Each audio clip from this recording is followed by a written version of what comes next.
Welcome. Please find your seats. The program will begin in 5 minutes.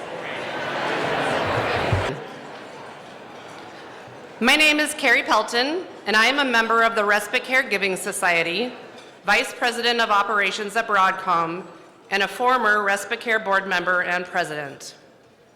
Thank you so much for being here to celebrate Respite Care. This event is only possible due to the kindness of our incredible sponsors.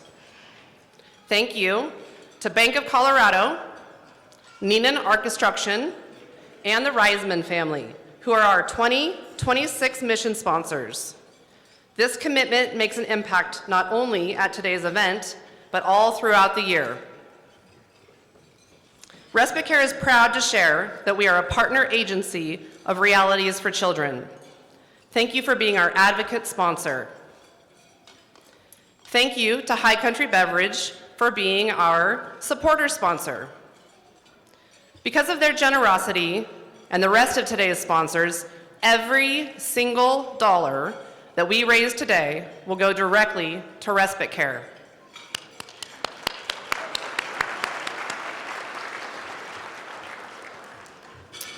This event is already a huge success, thanks to all of our table hosts.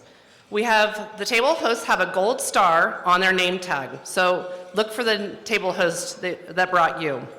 We have a full house today, and we are so thankful to each and every one of you for taking the time to be here. We have some other important people to recognize today, but we ask that you hold your applause until the end. Please stand when I call your group and remain standing. Current and alumni Respite Care staff.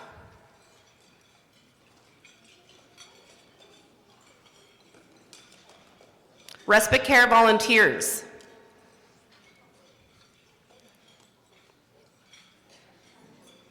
Respite Care families.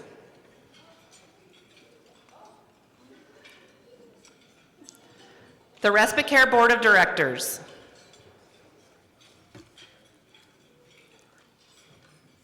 And the Sustainable Funding Committee. Please give these folks a well-earned round of applause.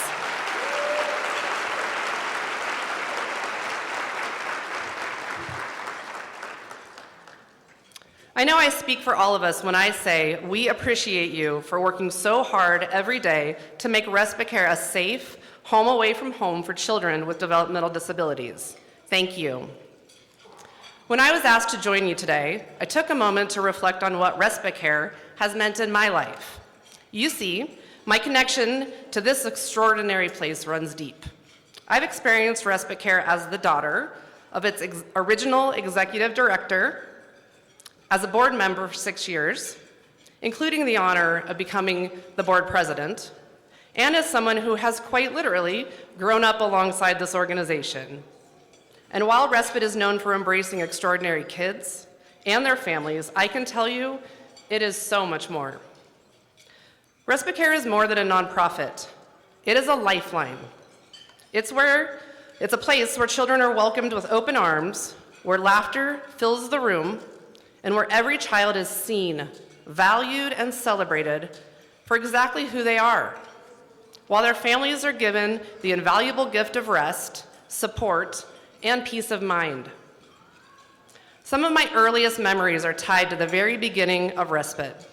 I watched my mom pour her heart into the building, something that didn't yet exist in our community, but it was so clearly needed. I remember the original building at Wood and Cherry Street, an old St. Joseph's rectory. Humble, but filled with purpose and love. I also remember the extensive remodels to the playground, the playroom, and the challenge of having only upstairs bedrooms for children who couldn't walk upstairs. So things had to get very creative. From there, I watched Respite Care grow into the LeMay building, expanding its reach and its impact. Years later, serving on the board of directors gave me an entirely new perspective. I've had the privilege of working alongside an incredibly dedicated team of staff, leadership, and fellow board members who are deeply committed to the mission. I've seen the thoughtful decisions, the long-term vision, and the unwavering focus on doing what is right for the children and families that we serve. It has been both humbling and inspiring to be part of that work. As board president, I had an even closer view of what makes this organization so special. It's not just the programs or the services, it's the people. It's the caregivers who show up every day with patience and heart. It's the leadership that never loses sight of why we exist. And it's the families who trust respite with what matters most to them. That trust is something that is earned every single day. And now to see the doors open on the beautiful new facility in Timnath this past month, it's hard to put into words what that journey means. It's not just the growth in the buildings, it's growth in impact, in families served, and in lives changed. What happens inside those walls extends far beyond them, and what continues to stand out for me is the ripple effect respite care has on our local communities. When families are supported, they are stronger. When children are given a place to thrive, we all benefit. And when an organization operates with integrity, compassion, and vision for decades, it becomes something truly rare. Respite care is not just part of my story, it's part of the community's story, and it is truly something special. Shortly, we will be sharing more stories with you that highlight the purpose and the impact of respite care. If you have not done so yet, please enjoy your meal. You also might have a respite care kiddo come by your table with a special gift that was chosen just for you. Thank you for being here today. Our program will resume in about 10 minutes.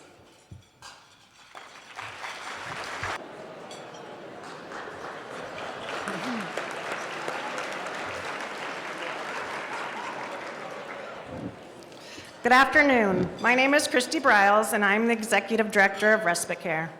Thank you for being here today and taking the time to learn more about our mission and the impact we have in our community. This past year has been one of incredible growth, joy, and transformation, and it is because of all of you. On February 16th, with the help of our dedicated staff and volunteers, including partners like Neenan and the NOCO Unify Group, we moved into our new home. And just a couple of weeks later, we opened our doors to children and families. Since then, our building has been filled with laughter, connection, and purpose. It has been a whirlwind in the very best way, and a moment I know many will carry with us for a lifetime. Respite Care began 44 years ago as an effort to support families navigating the around-the-clock responsibility of caregiving. Today, we are proud to serve children with developmental disabilities and complex medical needs across northern Colorado and beyond, in a 20,000 square foot space intentionally designed for them. Every room, every detail was created with love and with our children in mind. Our new home allows us to expand that care in meaningful ways with 8 overnight rooms, additional weekend hours, and expanded weekend care, giving families even more opportunities for rest, stability, and support. And while our building has grown, our mission has not changed: to provide exceptional care for children and vital respite for families who need it most. That commitment means ensuring our services remain accessible. Our cost is $38.50 an hour, and families pay on a sliding scale from $3.50 an hour to $13 an hour, because we believe cost should never be a barrier to care. However, to continue meeting the growing need, we rely on community support. Our new space allows us to serve more children more often, but it also requires more staff, more resources, and continued investment in quality care. Every day, we get to see the children connect with families and experience the impact of the work firsthand. There is nothing more grounding or inspiring than being on the floor with our kids, watching them learn, play, and simply be kids. Last month, we lost a member of our respite care family. Lily Peterson had just turned 4 years old. She was loved by our staff, embraced by our community, and a beautiful reminder of why this work matters so much. At her celebration of life, hundreds of people gathered to honor her. Her family shared a slideshow that was intended to last just a few minutes, but it stretched to nearly 40 because there was simply no way to capture the fullness of Lily's life, her joy, or the profound impact she had on those around her in such a short time. The video was filled with laughter, milestones, and countless moments of love from family, friends, caregivers, and community. As we were leaving, one of our team members, Hannah, looked at us and said, "How lucky are we to have been part of Lily's life and her family's life?" And that is exactly who we are. For some families, we are there for a short chapter. For others, we walk alongside them for years, even decades. Through early childhood, school age, overnights, weekends, and everything in between, we are a constant source of care, support, and connection. What I have come to know is this: once you are part of respite care, you are part of something that stays with you. Our children have a way of opening hearts, shifting perspectives, and reminding us what truly matters. They show us joy in its purest form. They remind us that life is precious and that none of us are meant to do it alone. Thank you for being part of this community, for believing in our mission, and for helping us continue this work together. We would now like to share a video highlighting stories from two of our respite care families.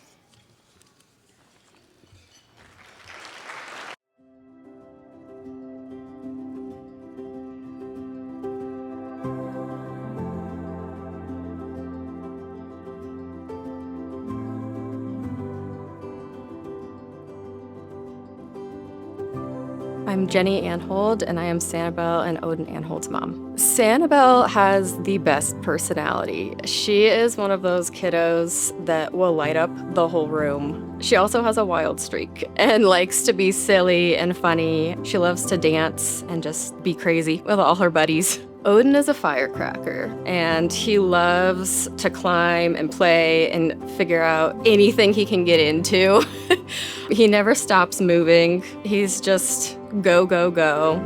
I'm Kim. And I'm Brian. We're parents to two great kids that were adopted from China. We brought Aiden home when he was 3. Bringing a child at that age home has a lot of interesting things that go with it. When we brought Aiden home, we got to review his file. We didn't know much about his medical diagnosis or a lot of medical stuff that was going on with him.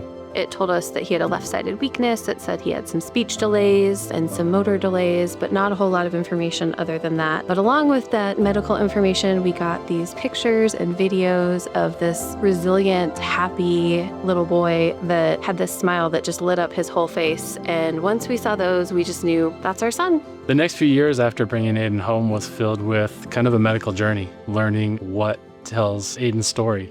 We learned from all of these tests and exams that Aiden has cerebral palsy, he has epilepsy, he has a genetic condition called 22q deletion syndrome, and he has hearing loss. He had a lot to catch up on once we finally were able to get him the help that he needed. Sanibel, she was born at 31 weeks premature. She spent 90 days in the NICU, and we found out pretty young that she had congenital heart disease. We were always told she would grow out of it and catch up, and she never did. We started going to specialist after specialist and learned that Sanibel has 2 different genetic conditions, and one of which is called 22q 11.2, also known as DeGeorge syndrome, and she also has something called Rubinstein-Tavy syndrome. And both of those are neurodegenerative conditions that cause lots of different medical changes and delays. And then we found out about her different conditions. She was diagnosed with ADHD, and she's also on the autism spectrum. Odin's story is an even more complex one than Sanibel's. And when I learned I was pregnant with him, I did the non-invasive fetal testing. And we were told right away, your son has a very high likelihood of having a fatal trisomy. And the ground fell out from underneath me. He was born at 32 weeks and 4 days. And I was in labor for 16 hours, fighting through it. I had placental abruption, and Odin and I were dying, so I needed another emergency C-section, and they weren't sure he was gonna make it because The blood supply was cut off to Odin, so he didn't have oxygen for quite a while. He ended up making it, but Odin has a lot of different medical conditions, and a lot of that stems from his main diagnosis we got, and that is a genetic condition called Pierpont syndrome. It is quite literally a 1 in a million condition, and there is nobody in the United States that has Pierpont syndrome. Odin was given not a very good prognosis of life, and most kiddos with this genetic condition pass away before they reach teenage years. Trying to give Odin the best life we can and have as many memories as we can has been one of my biggest goals. He also has chronic kidney disease and a genetic condition that's called congenital nephrotic syndrome. And he is a nonverbal kiddo. He's learned how to say mama and dada and sissy. And that's all we've got. But that's all we need right now. When we learned about respite care and went for a tour, we instantly felt what a supportive and enriching environment it was for these kids. And we were so grateful that something like this existed. Aiden spends all of his days having to fit into a world that was not built for him, but respite care is. Respite care is somewhere that he can be celebrated. He can do things in the way that Aiden does them, and he will be accepted and cheered on and encouraged for those things. Today, Aiden is a fun kid that loves animals. He loves playing. He loves his friends. And it's an amazing place for him that he can be himself and he doesn't have to feel like he's fitting into something else. Summer camp has been really amazing for him. The fact that for a whole week he gets to go do traditional summer camp activities. We were just floored when we first heard about it, that he would get to do all these things with his friends and be safe, and we could trust that he was getting these really cool experiences that he wouldn't normally get elsewhere. It was very hard when we had a 20-month-old Sanibel and a newborn Odin, especially. We couldn't find anybody that was willing to watch her because even then she had a lot of different medical conditions that were very scary for people. And respite care has honestly been our saving grace. I have no idea what we would do without respite care.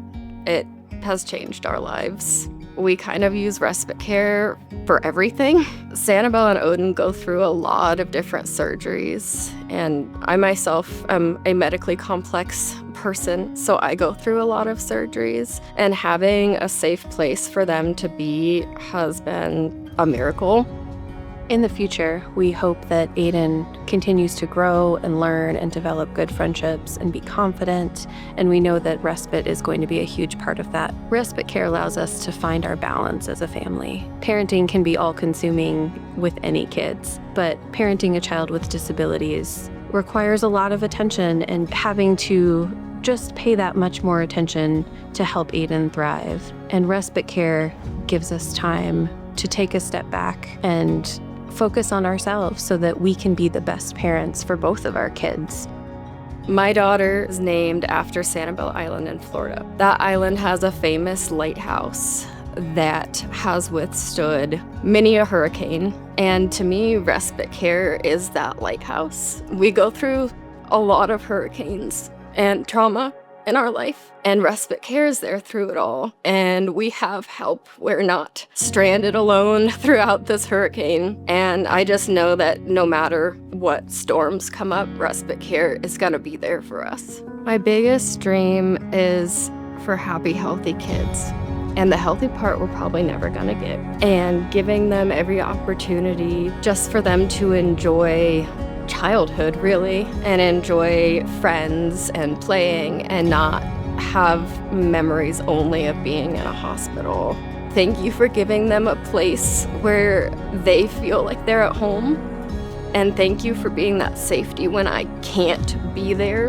And thank you for just showing them what unconditional love really is. And that means a lot to me, to have people genuinely love and cherish my babies. So thank you for being our home.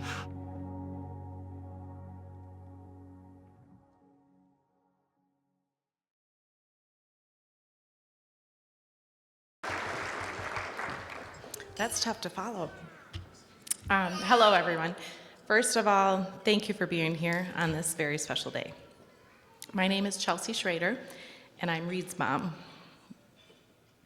My husband Brian and I feel very fortunate to have the opportunity to share Reed's story and how respite care has impacted our lives. Reed has attended respite care for a little more than 3 years, and we feel extremely fortunate that respite care has been there for us since the beginning of his life. In 2022, our anticipation grew as we were about to welcome our second child. Since we already had a son, who at the time was almost 3, we felt like seasoned parents. We spent our days guessing if our new baby would be a boy or a girl, what their name would be, and who they would grow up to become. We had ideas of how our new baby would follow in their older brother's footsteps with milestones they achieved and the daycare they attended. We had a healthy pregnancy, a normal labor, and a quick birth. Everything was going right. Little did we know we were about to receive the biggest shock of our life. July 21st, our baby was born.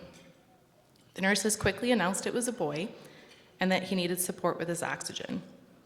They carried him away into their care. We were naive with the extensive care our newborn would soon need. A few hours after his birth, we were giving the shocking news of his trisomy 21 diagnosis. He had Down syndrome. He was different. He was not the baby we thought we were taking home. We mourned the loss of the baby we thought we were having. In shock and with great direction, we learned we had to make an urgent transport to Children's Hospital in Aurora. His heart wasn't pumping correctly, his oxygen levels were low, and he needed specialized care. Day 5 of life, Reed, our precious baby boy, had heart surgery. He had a coarctation of the aorta, a ventricular septal defect, and an atrial septal defect. All 3 heart conditions were repaired that day. During his month-long stay at Children's, Reed went through many phases of learning to eat and breathe on his own. The terms that described our newborn, thickened liquids, G-tube, oxygen, vocal cord paralysis, chylothyrex management, low tone, medical complexity, heart patient, hypothyroidism, blood clots, numerous medications, ones I can't even try to pronounce, and oh yeah, Down syndrome. His Down syndrome diagnosis went to the wayside as we became medical parents. We now know the layout of Children's Hospital, the wonderful community of the Ronald McDonald House, and how to get by with a little sleep, hospital food, and an ounce of hope. While at Children's Hospital, Reed started his journey in the NICU and then moved to the CICU. He was medically fragile, and more than once we feared if we would ever bring our baby boy home.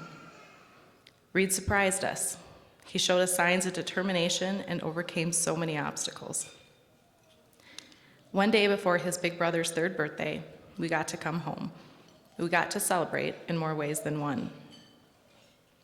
Life was now different, our new world, something we never wished or planned for, but we were in it. We juggled learning how to care for a medically complex baby. We had to administer medications multiple times a day, manage G-tube feeds, monitor oxygen levels, and even give our baby shots twice a day to prevent blood clots. We were in survival mode, one day at a time with no clue what the future held.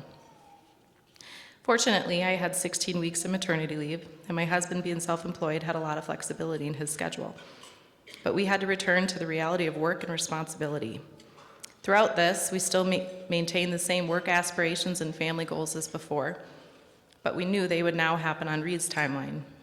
We had to figure out how to manage this new life long term. By recommendation, we were introduced to respite care. To say that is a blessing is a massive understatement. Respite care is a keeper of dreams. They're a keeper of goals and personal and family health. They create stability in uncharted waters. They are the definition of acceptance. They allow us to have confidence in Reed's care, and I can say with the utmost confidence that our family would not be where we are today without them.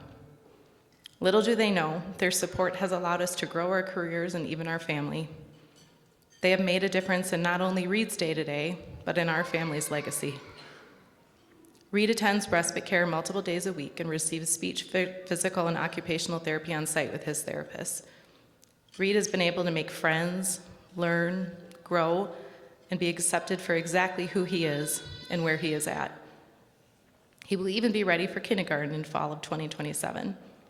And our hope is that he maintains the relationships and connection to respite care throughout his future endeavors. I no longer fear what Reed's future holds, as I know it's something exceptional.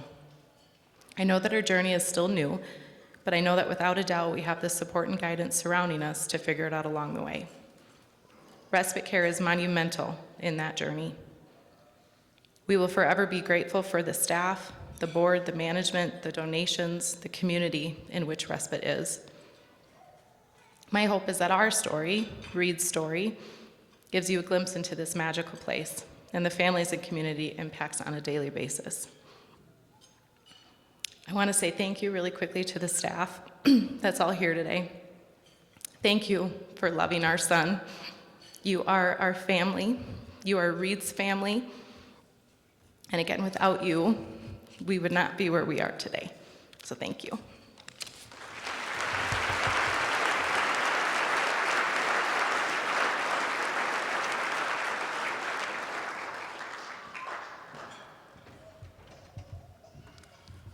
Hello, everyone. Thank you so much for being here today to support an organization that hasn't just helped our family, but quite literally saved and shaped it. My name is Rhonda Lidenfeld, and I am here today to share with you my son's journey with respite care. Breck's journey began back in 2017 when he was just 7 years old, and it has been nothing short of amazing.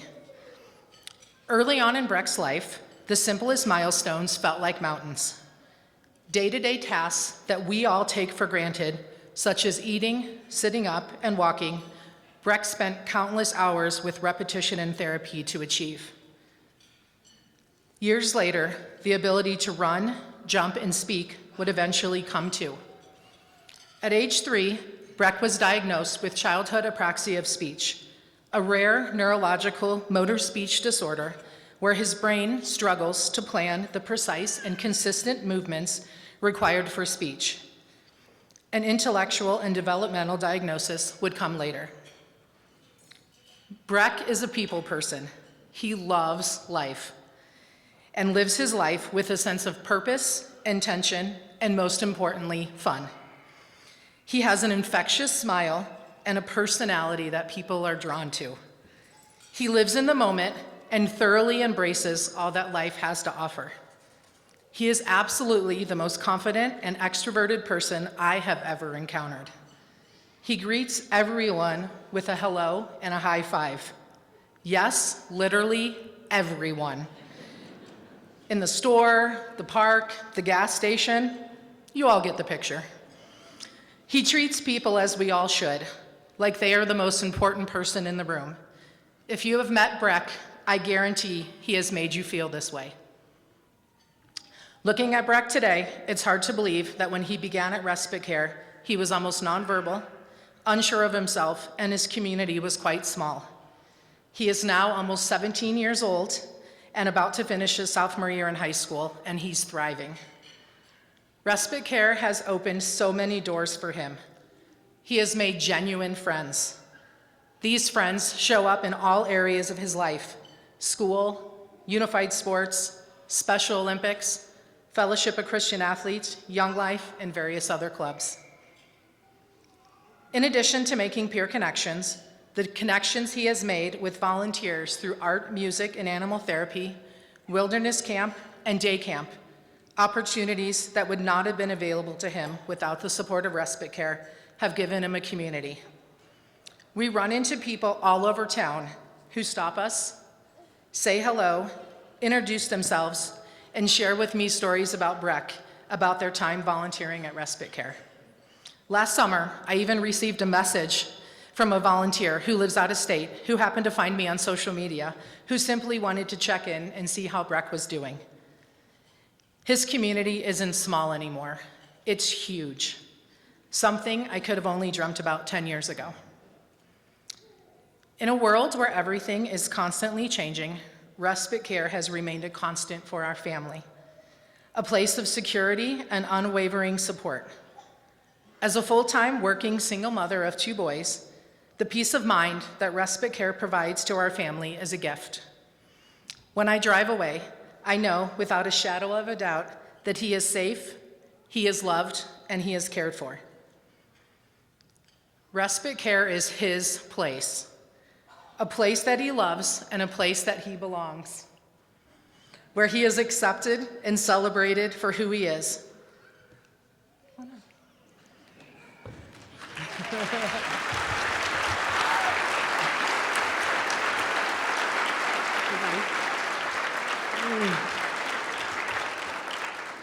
This man here is confident that the Breckenridge room in the new facility is named after him.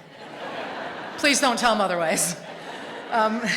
Shooting hoops in the gym and challenging everyone to a game of Uno are his favorite activities, but I would simply say spending time with his friends and staff make him the happiest. To the staff that have cheered him on through all the wins, no matter how small, thank you. Thank you for laughing at that one joke that he tells. You all know the one. Each time, as hard as you did the first time you heard it, back in 2020. To the staff and respite friends who, when invited by Breck, have shown up in their free time with signs bearing his name to cheer him on at countless baseball, basketball, and football games, thank you.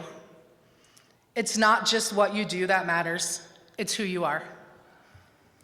This kind of genuine, selfless support is rare, and I am so thankful to have found it for Breck and our entire family at Respite Care. Thank you all for being here today to support an organization that has helped shape Breck into who he is today. I simply cannot imagine our lives without the entire Respite Care team and program. We are forever grateful for the support, care, friendships, and opportunities that Respite Care has provided for our family. Thank you.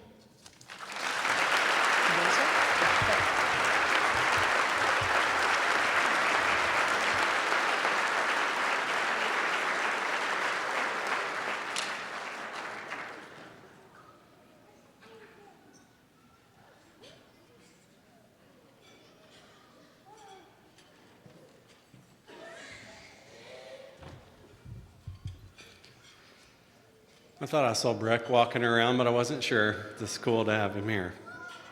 Thank you, Rhonda and Kelsey, for sharing your stories. Good afternoon. My name is Ben Leffler. I'm the founder and president of Acorn Creek Capital and a Respite Giving Society member. Around a decade ago, my wife Katie and I were introduced to Respite Care by a dear friend, just like many of you who are here today.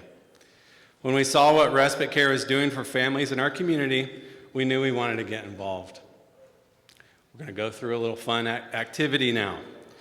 If today is your first time being introduced to Respite Care, we would like to acknowledge you. Please stand and remain standing for just a moment. I know it's hard. Your first time here, let's do this. There you go. We got 1, 2, 3, 4, 5, 6, 7. Keep standing with us if you don't mind. Thank you for being here today. You represent a very important part of the future of Respite Care. Now I'd like to ask the rest of the room to join you in standing. Let's do this. Thank you. If you've been involved with Respite Care for 1 year or more, keep standing. If you've been involved with Respite Care for more than 5 years, keep standing. More than 10 years, keep standing. 15 years, keep standing. 20 years. Wow, still a lot of people for 20. 25 years. 30 years. 40 years. Look over here, guys. 40 years. Yeah. Yeah.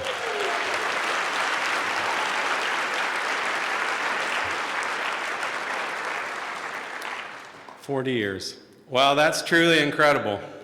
I know one of these remaining folks standing as Respite Care's first executive director, Sherry Pelton, who started in 1984. You got to see her standing up over there. Thank you so much, Sherry.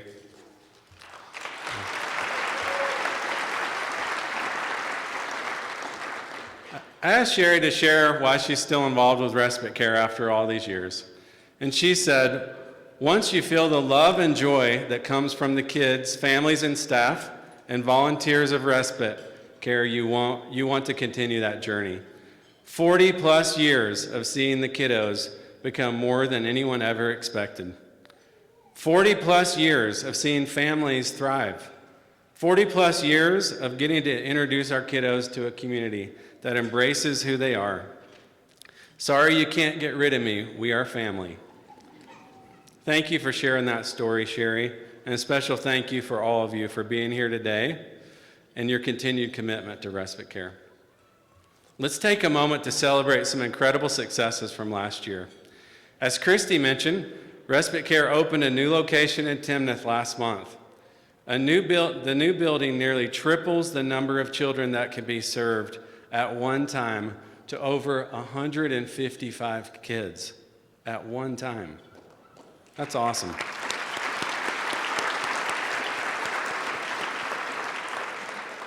As many of you know, the project cost over $12 million, which is a phenomenal amount of money for a nonprofit to raise.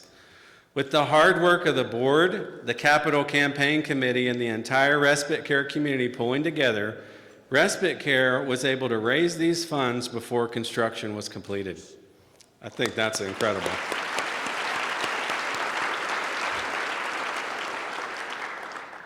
Last year, respite care was able to provide over 58,000 hours of care for children with disabilities in northern Colorado.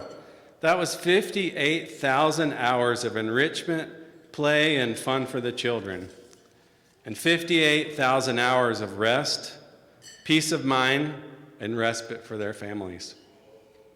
Respite care also had the privilege of working with 585 dedicated volunteers in the last fiscal year. These individuals gave their time, energy, and expertise, helping to ensure that respite care's mission could continue to thrive. How about a round of applause for them?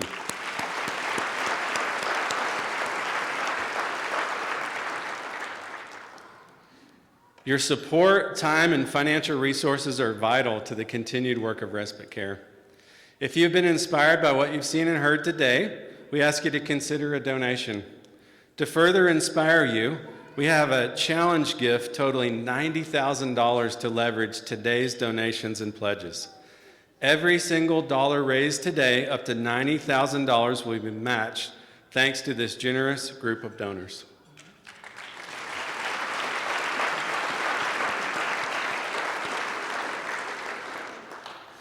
As you consider your role with the respite care family, please note that donations to respite care qualify for the 50% Colorado Child Care Contribution Tax Credit. If I say it slowly enough, I don't mess it up. This example provided by Toby Clary, CPA, illustrates how this tax credit, along with state and federal deductions, can reduce the final out-of-pocket costs for your donation significantly and enables your donation to have a maximum impact on the respite care families. Please observe the tax credit slide on the screen. As you see, a gift of $1,000 has a net out-of-pocket cost of only $359 after tax savings. Monetary contributions of any amount make an impact and are eligible for the 50% state tax credit. For more specific details, we recommend that you discuss your individual circumstances with a qualified tax professional. Very important. Many of you here today have red hearts on your name tag, indicating that you're a member of the Respite Giving Society. This means you have made a pledge to donate $1,000 or more per year for 5 years. Knowing that we count on your donation each year helps Respite Care plan confidently for the future. Today, we hope to grow the Respite Care Giving Society.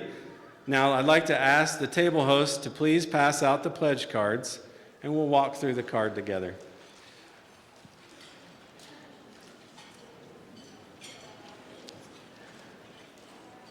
A reminder, any contribution made today will go towards the unrestricted operating funds of Respite Care.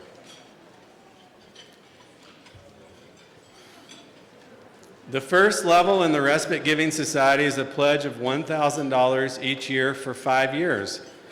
This is about $20 per week.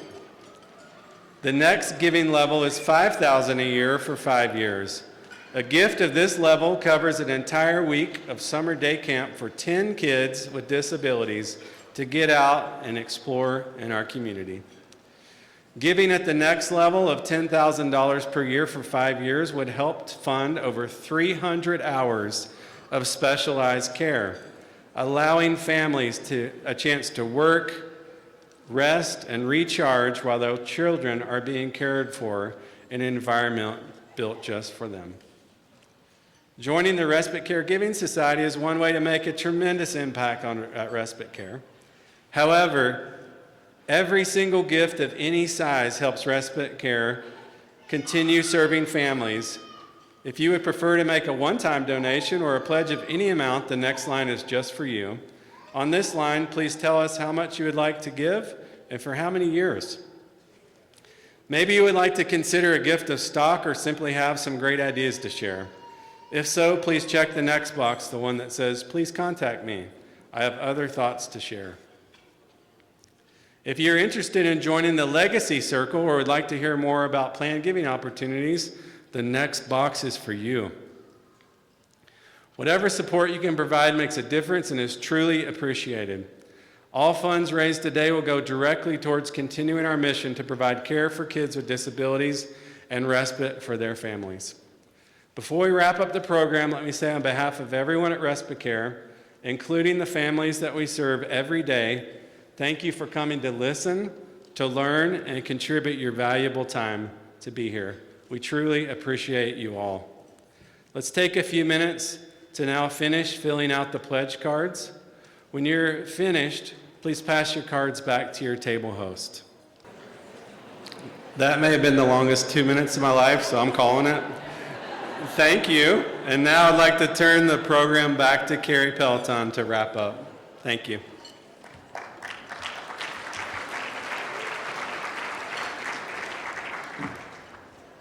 Thank you, Ben. We're excited to invite you to our ribbon cutting event at Respite Care on Wednesday, May 20th from 10 a.m. to noon. We would love for you to join us in celebrating this special occasion.